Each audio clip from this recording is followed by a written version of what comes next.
بسم اللہ الرحمن الرحیم۔ السلام علیکم ورحمۃ اللہ وبرکاتہ۔ دوستو، آج کے دن کا بہت بڑا وظیفہ، خصوصاً جمعہ کے دن عصر کی نماز کے بعد یہ وظیفہ آپ نے کر لینا ہے۔ کسی بھی وقت آپ کر سکتے ہیں، کوئی بھی ٹائم ٹیبل اس کا فکس نہیں ہے، لیکن خصوصاً جو ٹائم ٹیبل اس کا ہے وہ عصر کی نماز کے فوراً بعد ہے۔ جس جگہ کے اوپر آپ بیٹھے ہوں نماز میں سلام پھیریں، اسی جگہ کے اوپر آپ یہ وظیفہ کر لیں۔ اور اس سے پہلے آپ سب سے ریکویسٹ ہے کہ جو میرے چینل کے اوپر نیو میرے چینل کو سبسکرائب کر لیں اور ساتھ میں بیل کے آئیکن کو بھی دبا دیں تاکہ جو بھی میری بعد میں ویڈیو ہے آپ تک بآسانی پہنچ جائے۔ دوستو، وظیفہ جو جمعے کے دن کا ہے بہت بیسٹ وظیفہ، پاورفل وظیفہ۔ اگر آپ اس کو کریں گے تو آپ ایک دن دو دن کے اندر انشاءاللہ آپ کروڑ پتی بن جائیں گے، اور بہت بیسٹ وظیفہ یہ ہے۔ اس کے کرنے سے سب سے پہلے آپ کے دماغ اور دل کے اندر آپ کا مقصد کا ہونا لازمی ہے۔ کسی بھی وقت کر سکتے ہیں، اگر آپ چاہیں تو فجر کی نماز کے بعد کر سکتے ہیں، اگر آپ چاہیں تو ظہر کی نماز کے فوراً بعد کر سکتے ہیں، اگر آپ چاہیں تو عصر کی نماز کے بعد کر سکتے ہیں۔ کوئی بھی ٹائم مقرر نہیں ہے کہ آپ اس وقت پڑھیں اس وقت نہ پڑھیں۔ اگر آپ پہلے کوئی وظیفہ کرتے ہیں تو اس کو آپ نے نہیں کرنا، سب سے پہلے آپ نے اس وظیفے کو کرنا ہے۔ اس وظیفے کو کرنے کے بعد آپ نے جو آپ کا معمولی طور پر دوسرا آپ کے اندر وظیفہ رائج ہوا ہو، اس کے بعد آپ اس کو کریں گے، پہلے اس کو آپ رکھیں گے۔ اس کا طریقہ کار آپ کو بتانے لگا ہوں، آپ نے دل کی کھڑکی کو کھول کر اس کو سن لینا ہے۔ سب سے پہلے آپ نے اول اور آخر ایک مرتبہ درود پڑھ لینا ہے۔ خصوصاً درود جو آپ نے پڑھنا ہے وہ درود ابراہیم پڑھ لینا ہے۔ اس درود کو شروع کرنے سے پہلے آپ نے تعوذ اور تسمیہ لازمی اس کو پڑھ لینا ہے۔ بسم اللہ الرحمن الرحیم آپ نے ملا کر اس کو ایک مرتبہ پڑھ لینا ہے۔ اس کے بعد آپ نے درود کو ایک مرتبہ اول اور آخر پڑھ لینا ہے۔ اگر آپ چاہیں تو 3 مرتبہ 5 مرتبہ پڑھ سکتے ہیں، لیکن اس جو وظیفہ ہے، اس کا جو قانون اور قاعدہ ہے وہ ایک مرتبہ ہی ہے۔ ایک مرتبہ پڑھنے کے بعد آپ کو آسانی ہوگی۔ اگر آپ کے پاس ٹائم شارٹ ہے تو آپ فوراً وظیفہ شروع کر لیں۔ اس کے بعد جب آپ نے درود پڑھ لینا ہے، خصوصاً آپ نے درود ابراہیم پڑھنا ہے، اس کے علاوہ کوئی درود نہیں پڑھنا۔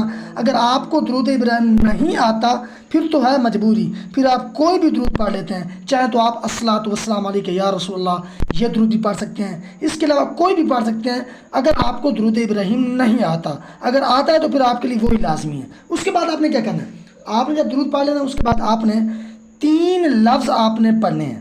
نمبر 1، آپ نے یا غفارو کا لفظ استعمال کرنا ہے۔ بات یاد رہے، جب آپ وظیفے کو شروع کریں اپنا دایاں ہاتھ اپنے دل کے اوپر رکھ لیں یا اپنے سینے کے اوپر رکھ لیں، اور دل اور دماغ دونوں چیزوں کے اندر آپ کا مقصد جو ہے وہ موجود ہو۔ اس کا نقشہ آپ کے دل کے اندر بھی، دماغ کے اندر بھی، اور آپ کی آنکھوں کے سامنے اس کی تصویر بھی موجود ہو کہ میں یہ مقصد کے لیے، اس مقصد کو پورا کرنے کے لیے جو ہے میں یہ وظیفہ کر رہا ہوں۔ اگر ہوگا تو انشاءاللہ ایک ہفتے کے اندر آپ کا کام مکمل ہو جائے گا اور آپ انشاءاللہ کامیاب ہو جائیں گے۔ جس مقصد کے لیے بھی آپ کریں گے، نیک مقصد کے لیے نہ کہ برے مقصد کے لیے، نیک مقصد کے لیے یہ وظیفہ بیسٹ ہے۔ آپ نے یا غفارو کا لفظ استعمال کرنا ہے 7 مرتبہ اپنے دائیں ہاتھ کو دل کے اوپر رکھ کر۔ اس کے بعد آپ نے کیا کرنا ہے، اس کے بعد آپ نے لفظ استعمال کرنا ہے حسبنا اللہ و نعم الوکیل۔ اس لفظ کو آپ نے 7 مرتبہ استعمال کرنا ہے۔ اسی طرح آپ کا ہاتھ جو ہے آپ کے دل کے اوپر ہی موجود ہو، اس سے علیحدہ نہ ہو، الگ نہ ہو، جدا نہ ہو۔ اس کے بعد آپ نے کیا کرنا ہے، اس کے بعد جب آپ نے یا غفارو کو 7 مرتبہ پڑھ لینا ہے اور اس کے بعد آپ نے حسبنا اللہ کو بھی 7 مرتبہ پڑھ لینا ہے، اس کے بعد آپ نے استغفر اللہ استغفر اللہ استغفر اللہ استغفر اللہ اس کو آپ نے 7 مرتبہ پڑھ لینا ہے۔ اس کے بعد بات آپ کو یاد رہے کہ جو آپ نے درود ابتداءً پڑھا ہوگا، شروع میں جو آپ نے درود پڑھا ہے وہی آپ نے لاسٹ میں پڑھنا ہے۔ اس کے علاوہ آپ نے درود نہیں پڑھنا۔ اگر آپ نے درود ابراہیم شروع میں پڑھا ہے، آخر میں بھی وہی پڑھیں گے۔ اگر آپ نے کوئی اور درود پڑھا ہے تو آخر میں بھی وہی درود پڑھیں گے۔ بات یاد رہے، جب آپ ان کو کر لیں گے اس کے بعد آپ نے قبلہ کی طرف منہ کر آپ نے جو ہے اتحیات کی شکل میں بیٹھ جانا ہے پاکیزہ جگہ کے اوپر۔